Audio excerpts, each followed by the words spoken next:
आज का हमारा टॉपिक है डायबिटीज।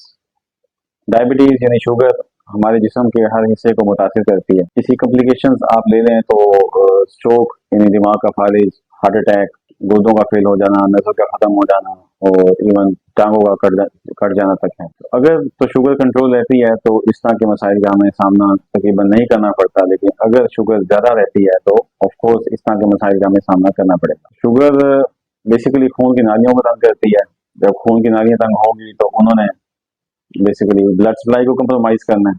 ब्लड सप्लाई जब कंप्रोमाइज हो गई किसी एरिया के, फॉर एग्जांपल आपके पाँव की अगर ब्लड सप्लाई कंप्रोमाइज है तो वहां पर ऑफ कोर्स न्यूट्रिशन सही नहीं पहुंचेगी, ऑक्सीजन सही नहीं पहुंचेगी और जख्म खराब हो जाएगा। कुछ छोटा सा भी कोई जख्म बनता है तो वहाँ उसने ठीक नहीं होना, क्योंकि वहाँ ब्लड सप्लाई नहीं जानी। दूसरी चीज ये है क्योंकि न्यूरोपैथी डेवलप हो जाती है पेशेंट में। न्यूरोपैथी से ये होता है कि उसको महसूस सही नहीं होता। तो बहुत जरूरी है कि अपने पाँव का इस तरीके से ख्याल करें कि जिस तरह के अपने चेहरे का ख्याल करते हैं।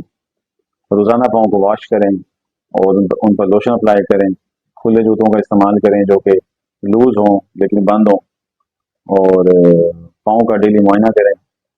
और इन केस अगर आपको लग रहा है कि कहीं कोई जख्म है किसी किस्म का, या कोई उसमें कलर चेंजेस आ रही हैं, या आपको लग रहा है कि ऊपर कोई सोजिश हो गई है, तो अपॉइंटमेंट बुक कर सकते सिर्फ हैं। वेरीफाइड डॉक्टर से अपॉइंटमेंट बुक कराओ। ओला डॉक, डॉक्टर का अपॉइंटमेंट आसानी से।